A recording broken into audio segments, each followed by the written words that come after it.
So the question was, how does the unit circle help us do questions? Well, we have to do a bunch of things like this without our calculator.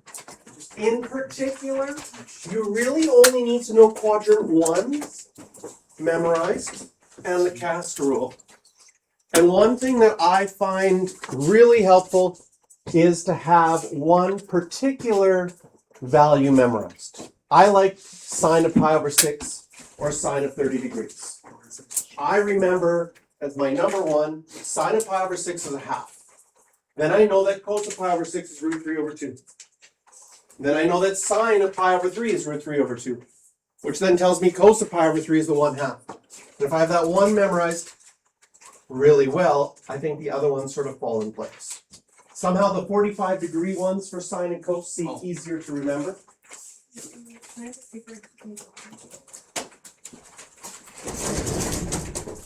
Then once we know quadrant 1 really well,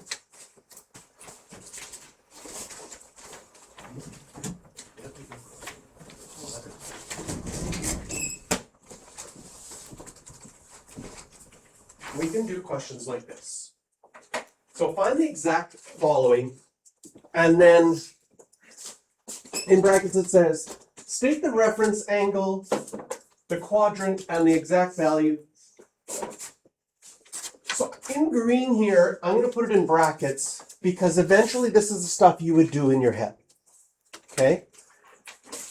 You're going to really quickly recognize that your reference angle is the pi over 6 family, because it's 7 pi over 6. Radians are super easy to figure out the reference angle.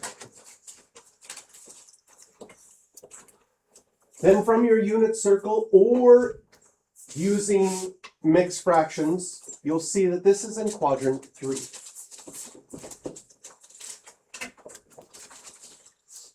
So knowing the reference angle and figuring out the quadrant will probably be something you'll do in your head. Then since I know that sine in quadrant 1 of pi over 6 is a half, and this is in quadrant 3 where sine is negative, I would know that the answer is negative a half. So we can use our quadrant 1, our cast rule, and be able to tell the value. So if the reference angle is pi over 6, every single sine of something pi over 6 will be a half, either positive or negative, depending on what quadrant it's in. So the second one here, I've got 2 pi over 3. I know that my reference angle is my pi over 3 family. And 2 pi over 3 is in quadrant 2.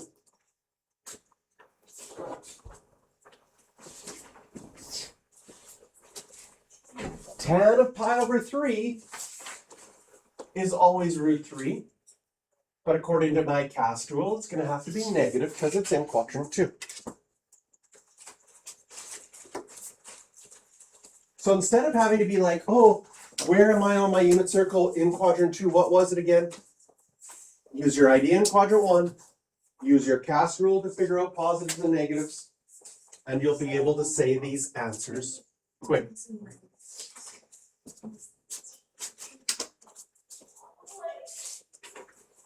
Seven pi over 4. Really easy to see that our reference angle is pi over 4. This is in quadrant 4.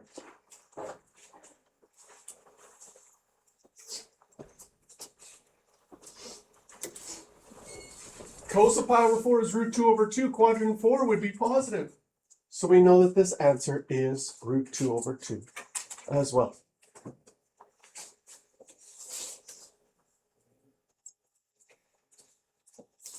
When you get to your reciprocal ones, okay?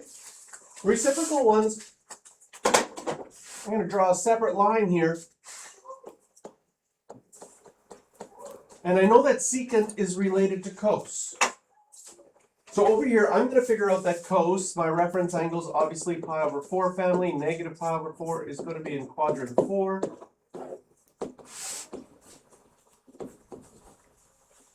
I know that cos of negative pi over 4 is root 2 over 2. Right? And before When we drew that triangle, we actually wrote it as 1 over root 2 when we drew the special triangle. The root 2 over 2 is rationalized. It's good to recognize that root 2 over 2 is the same as 1 over root 2. Root 3 over 3 is the same as 1 over root 3. Okay? When we're figuring out secant then, the angle stayed the same, but the ratio flipped. So you could either write this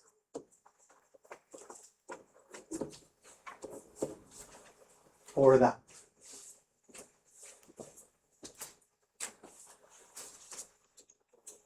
Sometimes on the exam, it's helpful that you think of root 2 over 2 as 1 over root 2. Because if it was multiple choice, they would have probably had root 2 as the answer, not 2 over root 2. So being able to rationalize the denominator and work with that is still important, especially for multiple choice questions.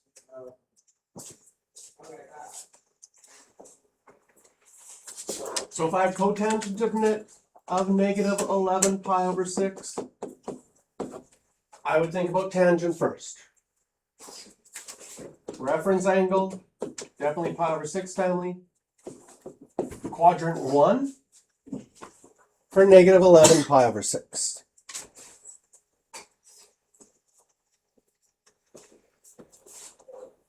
Something I do with negative angles. So first of all,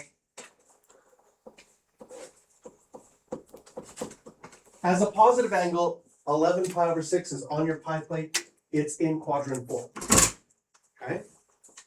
Does it make sense that if 11 pi over 6 as a positive angle is in quadrant 4, that negative 11 pi over 6 would have to go to the 4th quadrant in the negative direction, which ends up being quadrant 1?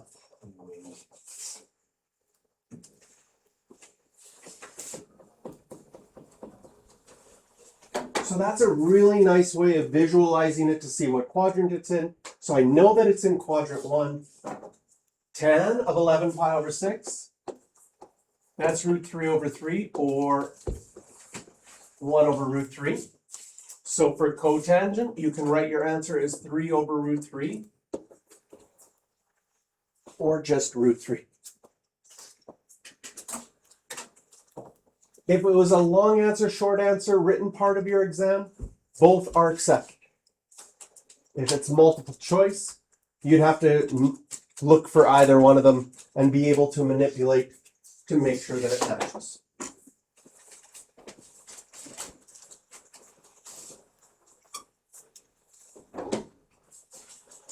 So cosecant negative pi over 2, again, it's a reciprocal function. So over here, I keep the angle the same, and I think about figuring out sine of negative pi over 2.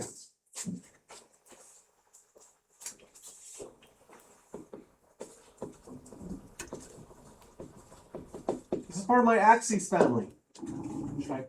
Should I do axes with an I because it's singular? Or should I do axes with an E because it's plural? Oh my goodness. Grammar. I don't know. It's part of my axes family. It's really not in a quadrant because negative pi over 2 is right there. And on my axes family, I just think about my coordinates. And sine is which coordinate? The x coordinate or the y coordinate? Y. The y. So sine is going to equal negative 1. Therefore, cosecant is going to equal 1 over negative 1, which is obviously still negative 1. So your axes family, there we don't really have to worry about a reference angle because it's technically the reference angle is 90 degrees to either x-axis. But just think about the coordinates for your axes family and you can solve all of those questions. And this is how these questions typically show up, connecting coterminal angles, quadrants, and your unit circle on the exam. They're almost always worth 3 marks, and they tell you to do 3 things. You have to do secant, cos, and tangent. And I'm going to color code this and draw a line. I'm going to do my work on the side. So the first thing I'm going to do in purple, I'm going to put some purple brackets here. I'm going to figure out secant of 11 pi over 3, which means I'd have to think about cos of 11 pi over 3.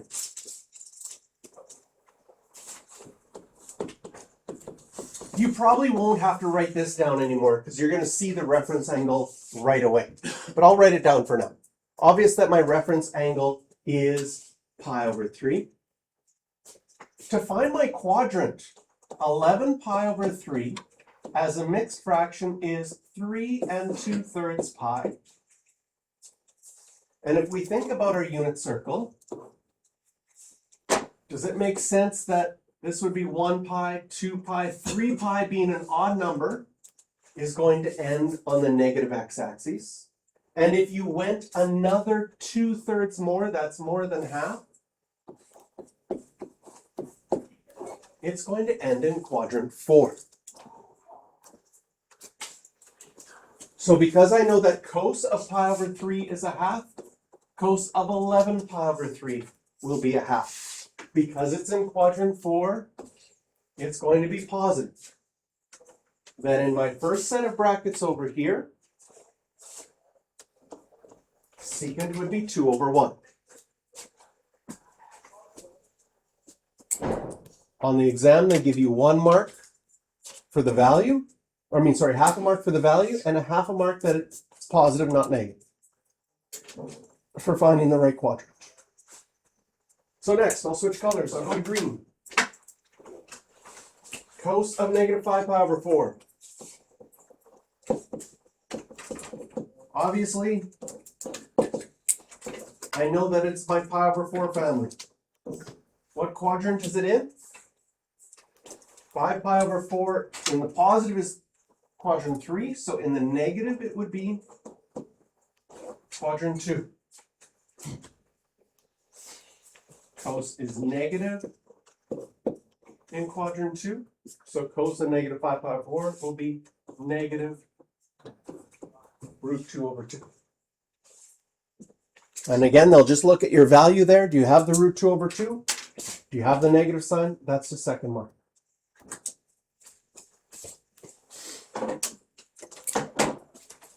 And then finally, we'll go orange for the last one.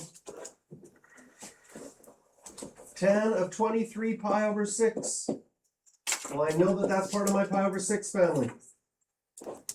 And 23 pi over 6 is 3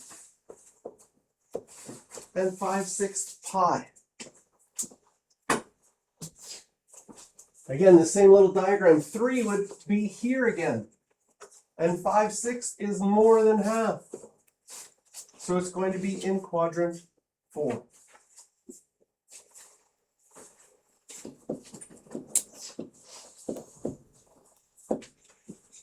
I know that tan is root 3 over 3 for my pi over 6 family. And because it's in quadrant 4, it would be negative. So now I can write negative root 3 over 3.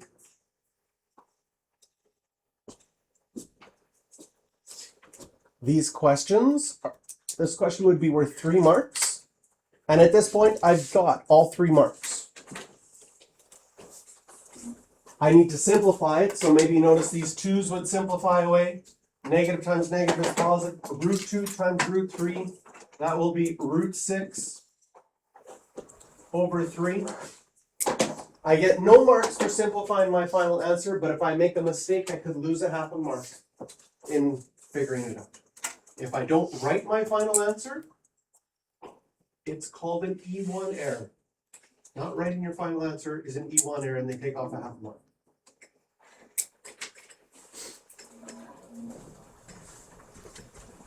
So we get root 6 over 3. You have some of these on your first take-home quiz, right? Where you have, they're quite involved, right? Because you have to figure out coterminal angles. You have to figure out quadrants. You have to know your cast rule, and you have to have your pi plate memorized. But they're very typical questions on, like I'm going to put one on your test. There's going to most likely be one on your exam.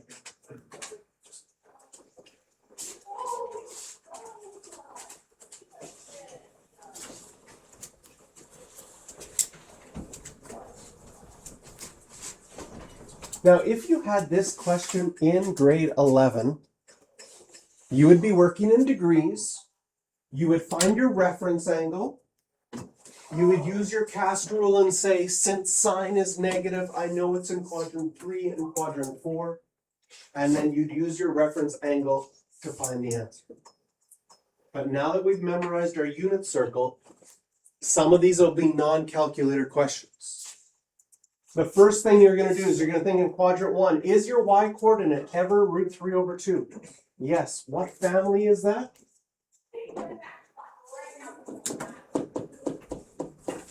That's your pi over 3 family. So again, I have that 1 that I said I memorized. I memorized sine of pi over 6 really well is a half.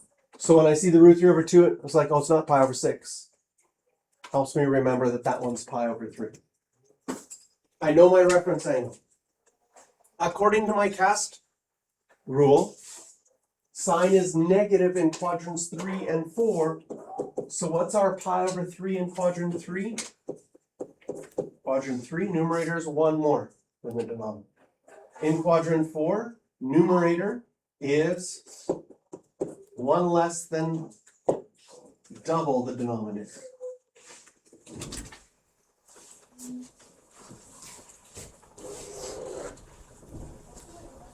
And that's all you need to show. So it is a lot quicker than what we had to do in grade 11 if we know it from our pie plate.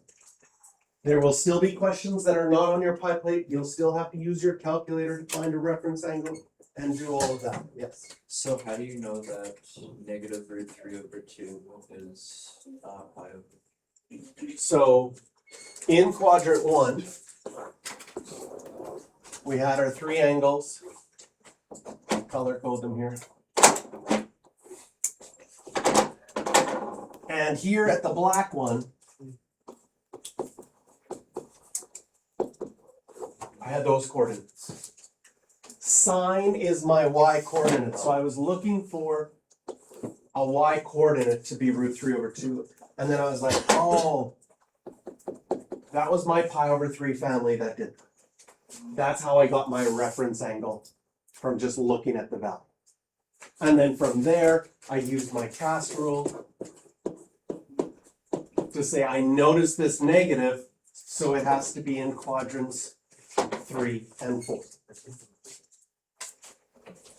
And then I just listed from my unit circle what are my pi over 3 family members in quadrant 3 and quadrant 4. Cosine theta equals -1. Do you recognize that's an axis family? When is your x coordinate -1? Don't even have to find a reference angle for this one. How many times does it happen? From 0 to 2 pi. X coordinate's -1 only once, right? Only once at pi. Because we think about our unit circle here. We have this coordinate right here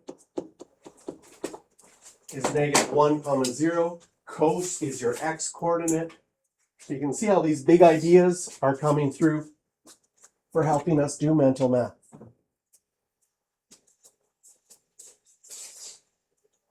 That's all you need to show. Just have to write down the answer.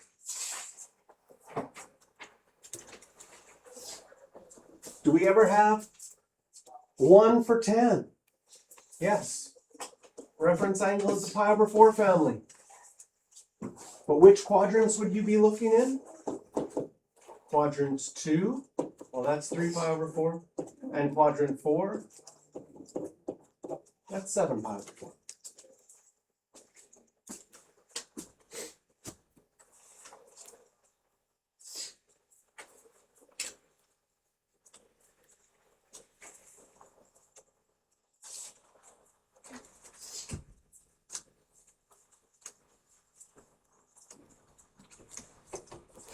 If you get a question with one of your reciprocal trig functions and you're solving for theta, the first thing you'll do is say, well, if secant of theta is 2, then cos of theta is 1 over 2.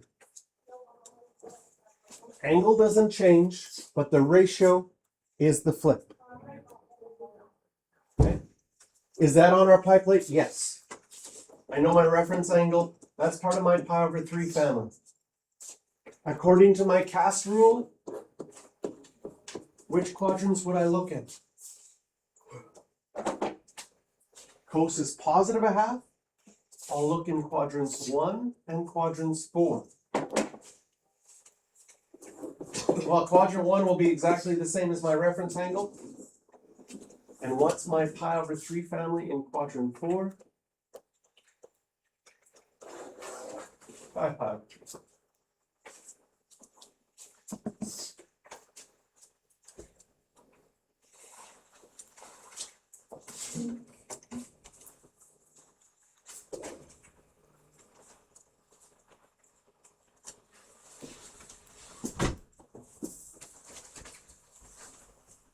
Here the sine theta is not by itself, so we do a little bit of rearranging. Can you see that you could get sine theta by itself? What would you have to do? We'd have to move the 1 over and also then divide by 2 afterwards? Are you okay if I do that in one step? Moving the 1 over would be -1, divided by 2 would be -1 half. What family has a half for sine? Pi over 6. That's pi over 6 family. So then our answers will be, well, sine is negative. We have to look in quadrant 3. Numerator is 1 more, and quadrant 4.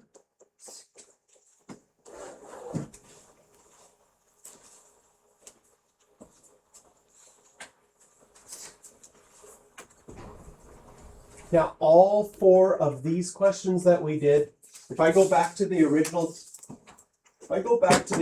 question that I had, I'm going to just do a little highlighter thing here.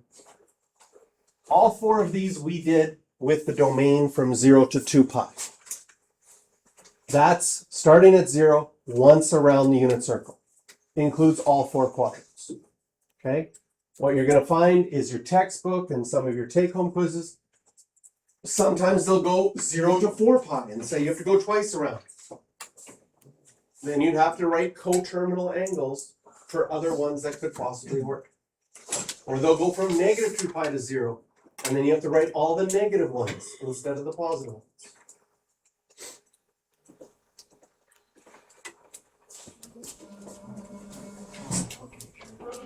Eventually they'll say, yeah, just keep going around infinite amount of times. And you have to write all the coterminal times.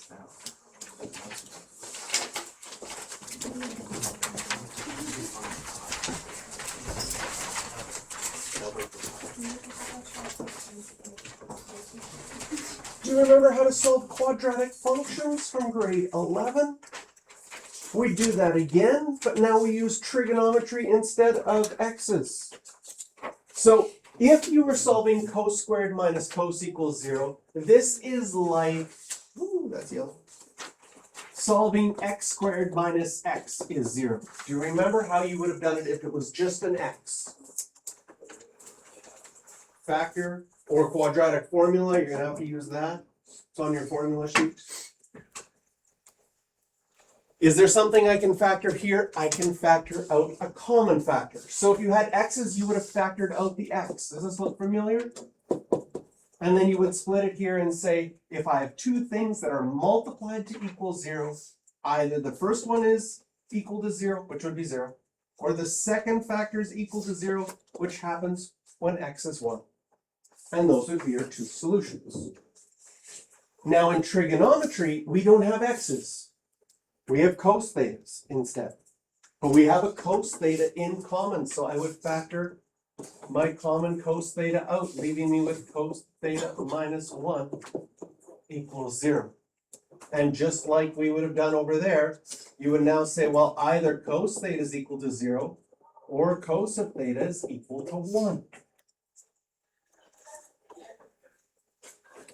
And as a non-calculator question, this means they're on our pie plate. Is your x-coordinate ever 0? It's your axis family. When does it happen? Which spots? Pi over 2 and 3 pi over 2. Pi over 2 and 3 pi over 2. Is your x-coordinate ever positive 1? An Axis family question again. And 0. 0. If I wrote the answer like this, I would lose a half a mark. Anybody know why? What do you think? I'm guessing you just have to put it all together at the end. Like they Oh, like red. Nope. This is okay. I like that idea. Can you write them all together? Nope. We also need to write 2 pi. Okay, I'm going to take out my highlighter again. I'm going to highlight this. And then I'm going to say be careful, because this would be 100% now, because both the 0 and the 2 pi have the equal sign underneath. But be careful, because I see sometimes on the exam, and I've seen sometimes in your textbooks, they do this.